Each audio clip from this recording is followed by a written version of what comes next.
Welcome to our beginner's guide on how to play netball. Whether you're new to the sport or have seen it played but aren't quite sure how it works, this video is here to help you understand the fundamentals. The objective of netball is simple: score more goals than the opposing team. A standard netball court measures 30 meters long and 15 meters wide, divided into 3 equal sections with a goal circle at each end. A goal is scored when a player shoots the ball through the opponent's hoop. Each team has 7 players on the court, and each player has a specific position with defined roles and areas where they can move. Unlike basketball, netball players cannot run with the ball. Instead, they must pass it within 3 seconds of receiving it. The game is played in 4 quarters, each lasting 15 minutes. Now that we've covered the basics, let's explore how a netball game unfolds and the key rules you need to know. The game begins with a center pass from the middle of the court. The team that wins the coin toss or has possession starts with the ball, and the center player passes it to a teammate to kick off the action. Each player is assigned a specific position, which dictates where they can move on the court. The court is divided into 3 areas: the attacking third, the center third, and the defensive third. Players are restricted to certain areas depending on their position, which helps maintain the structure of the game. Here are the key rules that guide the flow of a netball game. Let's start with the no dribbling rule. Unlike basketball, netball players cannot dribble or run with the ball. After catching the ball, a player must establish a pivot foot and pass the ball within 3 seconds. This rule emphasizes quick passing and sharp decision making. Next is the footwork rule. Once a player has established a pivot foot, they cannot lift it before releasing the ball. If the pivot foot is lifted or the player takes too many steps, it's considered a footwork violation, and the opposing team gains possession. Another important element is 3-second rule. A player in possession of the ball must pass it within 3 seconds. This rule keeps the game fast-paced and prevents stalling. There is also an offside rule. Players are restricted to specific areas of the court based on their position. For example, a goal shooter can only move within the attacking third and the goal circle. If a player enters an area they're not allowed to, it's considered offside, and the other team is awarded a free pass. Besides this, we have the contact rule. Netball is a non-contact sport, meaning players cannot physically interfere with their opponents. If a player makes contact, such as pushing or obstructing, the umpire calls a penalty, and the opposing team is awarded a free pass or a penalty shot. If we look at shooting, only 2 players from each team, the goal shooter and goal attack, are allowed to shoot the ball. They must be inside the goal circle to attempt a shot. The team that scores the most goals by the end of the 4 quarters wins the game. These rules are designed to keep netball fast, fair, and strategic. Understanding them is essential for playing the game effectively. Now, let's look at the different player positions and their roles on the court. Now that you know how the game flows and the key rules, let's discuss the different player positions and the strategies involved in netball. Each position has specific responsibilities and movement restrictions, and understanding these roles will give you a better appreciation of the game's dynamics. The goal shooter is primarily responsible for scoring goals. They operate within the attacking third, particularly in the goal circle, where they attempt to shoot the ball into the opponent's hoop. The goal shooter must have excellent shooting accuracy and the ability to work closely with the goal attack to create scoring opportunities. The goal attack assists the goal shooter and is also allowed to score. The goal attacker moves between the center third and the attacking third, including the goal circle. They need to be versatile, combining strong passing skills with accurate shooting. The goal attacker often works with the wing attack to create space and openings for shots. The wing attack is a key playmaker who helps transition the ball from the center third to the attacking third. They cannot enter the goal circle, but work to feed the ball to the goal attacker and goal shooter. The wing attacker needs to be agile and have excellent vision to deliver precise passes. The center is the only player who can move across all thirds of the court except the goal circles. The center is crucial in linking the defense and attack, facilitating the flow of the game and distributing the ball effectively. They need to be highly fit, as they cover a lot of ground and are involved in almost every play. The wing defense's primary role is to disrupt the opposition's attack and prevent the wing attack from feeding the ball into the goal circle. The wing defense operates in the center and defensive thirds and must have strong defensive skills and the ability to intercept passes. The goal defense helps protect the goal and mark the goal attack. The goal defense operates in the defensive third and the center third, including the goal circle, where they work to block shots and intercept passes. The GD needs to be tall, strong, and able to anticipate the opposing team's movements. The goalkeeper is the last line of defense, responsible for guarding the goal circle and preventing the goal shooter from scoring. The goalkeeper stays within the defensive third and the goal circle. They must be strong in one-on-one situations, have excellent timing for jumps, and be able to block or deflect shots. In terms of strategy, netball is a game of quick decision-making, precise passing,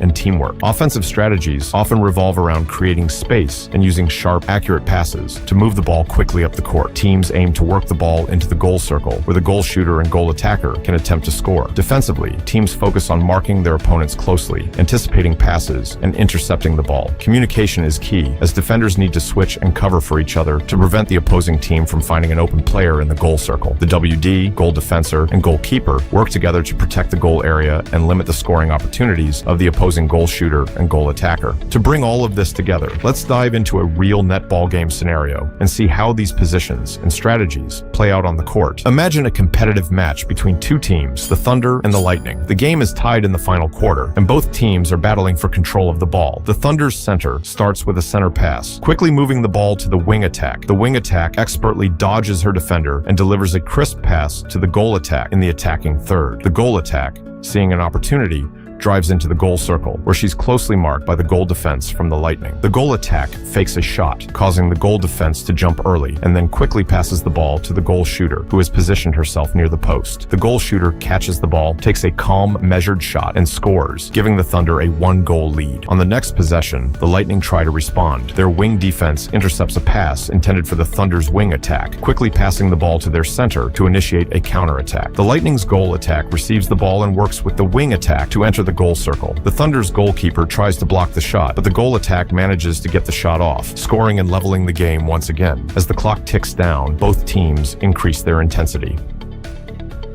The Thunder's goal defense successfully intercepts a crucial pass in the goal circle, preventing the Lightning from scoring. The Thunder regain possession and quickly move the ball down the court. With just seconds remaining, the goal shooter receives a pass from the wing attack and takes the final shot. The ball arcs through the air and drops cleanly through the net just as the buzzer sounds, securing a thrilling victory for the Thunder. We've covered a lot in this video, from the basic rules of netball to player positions, strategies, and a real game scenario. Netball is a fast-paced and strategic sport that requires teamwork, precision, and quick thinking. It's particularly popular in countries like the United Kingdom, Australia, New Zealand, and South Africa. If you're new to netball, start by familiarizing yourself with the positions and basic rules. Practice your passing, shooting, and footwork, as these are the core skills needed to succeed in the game. As you gain confidence, work on your ability to read the game, anticipate your opponent's moves, and make quick decisions under pressure. Thanks for watching, and we hope this guide has helped you get started with netball. If you have any questions or want to share your thoughts on the game, feel free to leave a comment below. Don't forget to like, subscribe, and hit the notification bell so you never miss out on our future sports guides. See you on the court.